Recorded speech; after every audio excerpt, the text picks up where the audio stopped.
네, 지난 주말에 저는 예상치 못한 경험을 했습니다.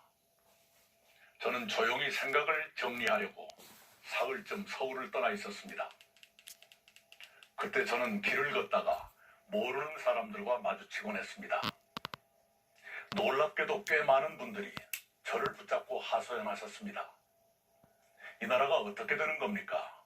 이 총리께서 어떻게 좀 해보세요. 그런 하소연이었습니다. 저는 대한민국이 괴물 독재 국가로 추락하지 않도록 하는데 조금이라도 도움이 돼야겠다고 결심하게 됐습니다. 그리고 괴물 독재 국가를 막으려면 부득이 김문수가 필요하다고 고심 끝에 결론지었습니다.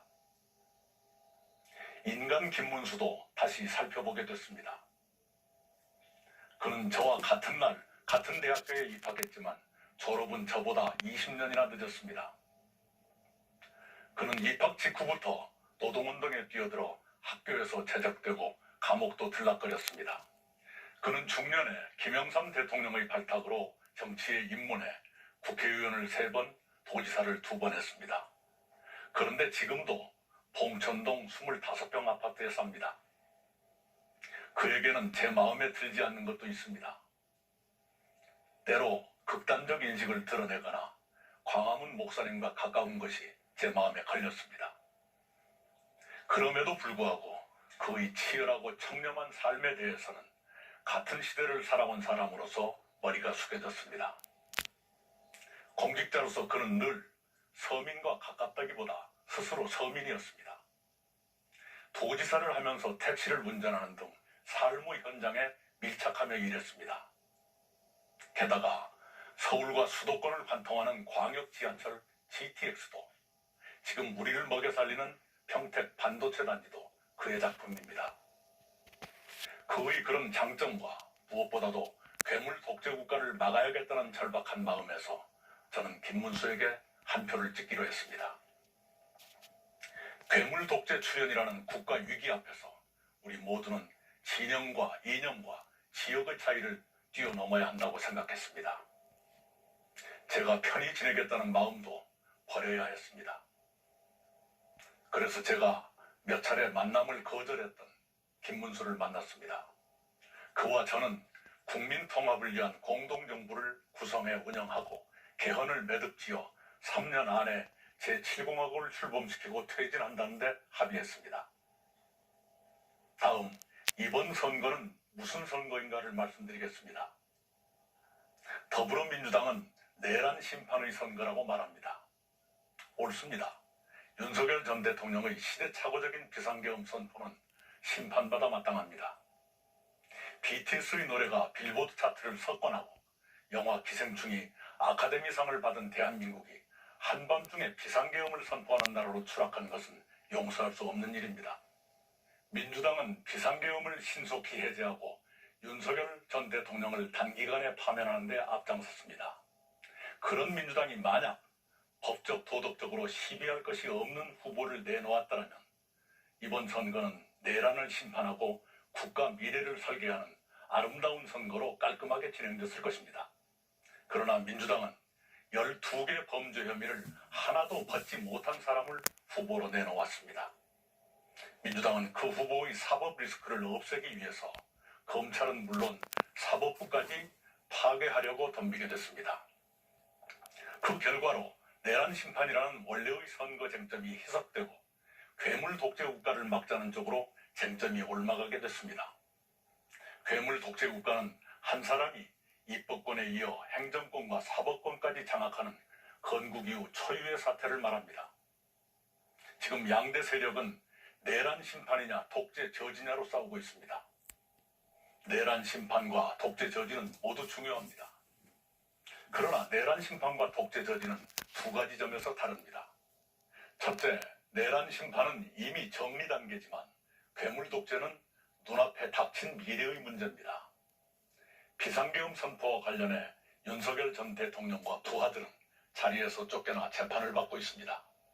정치적으로나 법적으로 정리되는 단계인 것입니다. 그런데도 민주당이 내란 세력 척결을 계속 말하는 것은 주로 그들 마음에 들지 않는 대법관과 판사를 비롯해 검찰, 경찰, 정치, 기업, 언론계 인사들을 겨냥한 것일지도 모르겠습니다. 비상계엄은 그렇게 정리단계지만 괴물 독재 국가는 일주일 뒤면 현실이 될지도 모를 공포입니다. 그래서 더 두려운 것입니다. 두 번째 차이는 이것입니다. 비상계엄에는 견제 기능이 있었지만 괴물 독재 국가는 견제 기능이 마비됩니다. 비상계엄은 헌정 질서와 민주주의를 파괴한 폭거였습니다. 그러나 국회의 해제 결의라는 견제 기능이 작동했기 때문에 2시간 33분 만에 해제가 결의됐습니다.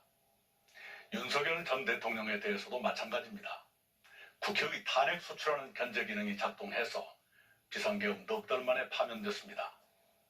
그러나 괴물 독재 국가는 견제 기능이 마비 또는 위축됩니다. 한 사람이 모든 국가 권력을 손에 쥐기 때문입니다. 국회 다수 세력과 대통령이 같은 세력이면 국회가 나쁜 법을 의결해도 대통령이 거부권을 행사하지 않습니다. 대통령이 자기 자신을 포함해 무리하게 일반 사면을 단행해도 국회가 동의해 줍니다. 국회가 대법원장을 탄핵 소추하면 대법원장은 즉각 직무정지됩니다. 견제 기능은 민주주의의 핵심입니다. 견제 기능이 살아있으면 민주주의는 회복되지만 견제 기능이 죽으면 민주주의도 회복되지 못하고 죽습니다. 괴물 독재는 견제 기능이 없다는 점에서 상상 이상으로 위험합니다. 아마도 민주당 후보는 12개의 범죄 혐의를 모두 지우고 싶을 것입니다. 그러나 그것은 쉬운 일이 아닙니다. 범죄 혐의가 많아서도 그렇지만 공범들의 유죄는 어떻게 할 것이냐도 간단치 않을 것입니다. 그렇게 어려우면 어려울수록 더 무리한 방법을 쓰게 될 것입니다. 그 과정에서 법치주의는 누더기가 되고 민주주의도 바스라질 것입니다. 그렇게 대한민국이 결단나는 것입니다. 정치인이 가장 조심하는 것은 선거 때입니다. 그러나 어떤 세력은 선거 중에도 사법부 겁박과 장악 준비를 멈추지 않습니다. 그들이 정권을 잡는다면 어떤 일이 벌어질지 어찌 걱정되지 않겠습니까? 존경하는 국민 여러분, 대한민국은 중대한 기로에 섰습니다. 어렵더라도 3년만 준비해서 새로운 희망의 제7공화국으로 넘어갈 것이냐, 아니면 한 사람이 모든 국가 권력을 장악하는 괴물 독재 국가로 추락할 것이냐의 기로입니다.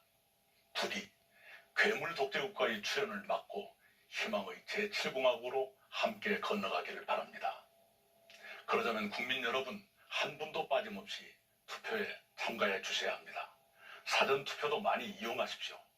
기권하시면 더 나쁜 후보의 당선을 도와 불행한 대한민국을 만들게 됩니다. 부탁드립니다.